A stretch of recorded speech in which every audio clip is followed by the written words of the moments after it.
மாப்ள சுகு அங்க பெரிய பஞ்சாயத்து பண்ணிட்டு இருக்கான்டா. என்னடா நீயே வந்து அவன் பண்ற அராலிய பார். எப்படி எல்லாம் இருந்தோம்.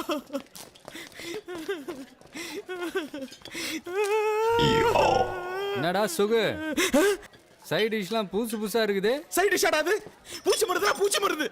இது எலி மருதுடா. இது என்ன புதினா சட்னி நினைச்சியா? அரளி விதை அரைச்சு வச்சிருக்கேன்டா. ரெண்டு மிக்ஸ் பண்ணா போட்டுன்னு போக வேண்டியதான். இத தானல 3 மணி நேரமா சொல்லிட்டு இருக்க. செஞ்சு காட்டலாம். சும்மா இருக்கனே அவனை வித்தையா காட்டிக்கிட்டு இருக்கான். சரிடா மாப்ள எதுக்கு இந்த முடிவு? தெரியாதல்ல? தெரியாதலடா. நான் சாந்தி லவ் பண்ற கூட தெரியாதா? தெரியும். அவளுக்கு காலையில 9 மணிக்கு கல்யாணம்டா. அப்படியா? தெரியல மாப்ள. நமக்குலாம் அவங்க அப்பா பத்திரிக்கை வைக்கல. ஆனா அவனுக்கு மட்டும் வச்சிருக்கான் பாத்தியா? நான் போயிட்டா சாந்தி மட்டும் சந்தோஷமா இருப்பாங்க நினைக்கிறியா? அவள் இதே மாதிரி ஏதாச்சும் குடிச்சிட்டு போட்டுட்டு போயிடுவாடா. அப்ப சொர்க்கத்துல தான் கல்யாணம் சொல்லு. இவ்வளவு ஃப்ரெண்ட்ஸ் இருந்து என்னடா பிரயோஜனம்? இதே எங்க அப்பா நான் தந்தா அப்படி விட்டுருப்பாங்களா? ஏய் என்ன இப்போ விஷம் குடிக்கிறாராம் விஷம். நாளைக்கு கல்யாணம் நடக்கும். அவங்க அப்பனே உன் காலில் வந்து விழுந்து என் பொண்ணை கல்யாணம் பண்ணிக்கங்க மாப்பிள்ளன்னு கெஞ்சுவான். எப்படி எப்படி?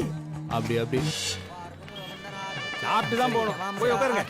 முகூர்த்தத்துக்கு நாளை ஆயிட்டு இருக்கு. மாப்பிளையும் பொண்ணு ரெடி ஆயிட்டாலும் பாருங்க. பெருசாமி. நாராயணாய வித்மஹே வாசுதேவாய தீமஹி தன்னோ விஷ்ணு பிரச்சோதயாத். ஏய் ஏய் ஏய் ஓம் கணபதயே நமः பிரமதபதயே. என்ன மாப்பிள்ள பொண்ணு தூக்கலாமா? பின்ன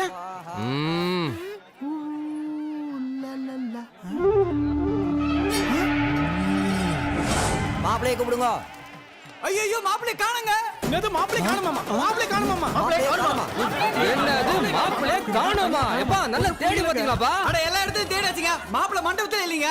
டேய் இந்த லெட்டரை கொடுத்துட்டேன். யோ நிறுத்திங்க சண்டை போட்டுக்கிட்டு. அந்த பையன் தான் லெட்டர் கொண்டு வரான்.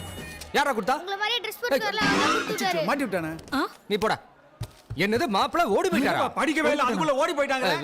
சரி இந்த மாதிரி நேரத்துல ஒருத்தன் லெட்டர் கொண்டாந்து கொடுத்தா என்னவா இருக்கும் மேட்ரு? அன்புள்ள அப்பாவிற்கு உங்கள் அருமை மகன் கதிரேசன் எழுதி கொள்வது. நான் கற்பகம் என்ற பெண்ணை காதலித்தேன். அதை பலமுறை உங்களிடம் சொல்லியிருக்கிறேன். நீங்கள் எங்கள் திருமணத்திற்கு ஒத்துக்கொள்ளவில்லை. இந்த திருமணத்தில் எனக்கு சற்றும் விருப்பமில்லை. ஆகையால் நான் என் காதலியுடன் இந்த ஊரை விட்டு கண்காணாத இடத்திற்கு செல்கிறேன். என்னை தேட வேண்டாம். கேட்டீங்களா?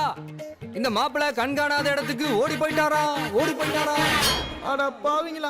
யாராவது ஒருத்தர் எட்டி பார்த்துல நான் இருக்கிற இடம் தெரிஞ்சிருமே. ஐயோ காப்பாத்துங்க. நீ சத்தம் போட்ட மாப்பிள்ளை ஓடி போயிட்டான். வாழ்க்கை இந்த மாதிரி ஆயி போச்சு. உனக்கு இன்னும் மயக்கம் வரல?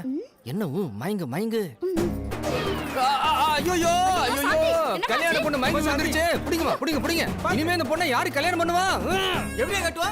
இங்க இருக்கிறவங்க யாரா பெரிய மனுஷன் பண்ணி கல்யாணம் பண்ணதான் உண்டு. அது எப்படிப்பா? கத்திரிக்காய் வியாபாரம் அது. ஒன்னு சொத்தன இன்னும் மாத்துறதுக்கா? அப்படியே நடந்தாலும் அந்த அளவு பெரிய மனுஷன் இங்க யாருக்கு இருக்கு? நடக்காதுயா நடக்காது. ஏன் நடக்காது? நான் கல்யாணம் பண்ணிக்கிறேன். நான் கிடையாது. இவர் கல்யாணம் பண்ணிக்குவாரு. சார் நீங்க கல்யாணம் பண்ணிக்கிறீங்களா? மூதேவி உடனே ஒத்துக்காத. கொஞ்சம் பில்டப் பண்ணு. என்ன காமெடி பண்ணிட்டு இருக்கீங்களா? திடீர்னு ஒரு பொண்ணு கல்யாணம் என்ன இருக்கு? என்னை தாலி கட்ட சொன்ன எப்படியா? அப்படிலாம் நீங்க சொல்லக்கூடாது சார். நீ தான் மாப்பிள்ள பில்டப் பண்ண. இங்க பாரியா கல்யாணம் பண்ணிக்க முடியாது சார் அந்த பொண்ணோட மூஞ்ச பாருங்க சார். நீங்க தான் சார் எப்படியா கல்யாணம் பண்ணிக்கங்க சார். நீ மூஞ்சி பாரு முதுகு பாரு. கல்யாணம் பண்ணிக்க முடியாதியா? தம்பி நானும் பாத்துட்டே இருக்கேன். எவ்வளவு நேரம் நீ வாட்டுக்கு யார் பேசிட்டு இருக்கா? அந்த தம்பி எவ்வளவு நேரம் கெஞ்சிட்டு இருக்கு. கொஞ்சம் கூட ஈவரக்கெல்லாம் பேசியப்பா. தம்பி இவ்வளவு தூரம் அந்த பொண்ணுக்காக பறிஞ்சு பேசுறீல. நீங்க அவ அண்ணனா? என்ன இப்படி கேட்டு விட்டீங்க? கூட பிறந்தாதா அண்ணனா? ஐயோ குத்துக்கால மாதிரி நிக்கையா. அங்க பாரியா அந்த தம்பி யாரு வந்த பிள்ளையோ உன் பொண்ணுக்காக போராடிட்டு இருக்காரு. நீ செக்கு மாதிரி நிக்கையா. போய் அந்த பையன் கால வந்து உன் பொண்ணுக்கு தாலி கட்ட சொல்லுங்க. இங்க பாரியா பெருசு. கையில விழுந்தாலும் கால் விழுந்தாலும் ஆகற காரியம் இல்ல. அட விடுமா சும்மா வர தொலை பண்றீங்க. அந்த பொண்ணு என்ன நான் கல்யாணம் பண்ணிடுறேன். அப்படிங்களா? கொசு அடிங்கடா. அவன் தான் ஒத்துக்கிட்டால. ஆமாப்பா டபுள் ஓகே. ஐயோ காலுங்க ஐயோ.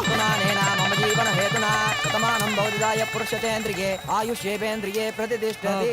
மாமா எங்க ஆசீர்வாதம் பண்ணுங்க. தம்பினால தான் இந்த கல்யாணமே நடந்தது. தம்பி கிட்ட ஆசீர்வாதம். இந்த கல்யாணம் நின்று காரணம் இந்த தம்பி தான். ரொம்ப நல்ல தம்பி. தங்க கம்பி சொல்ல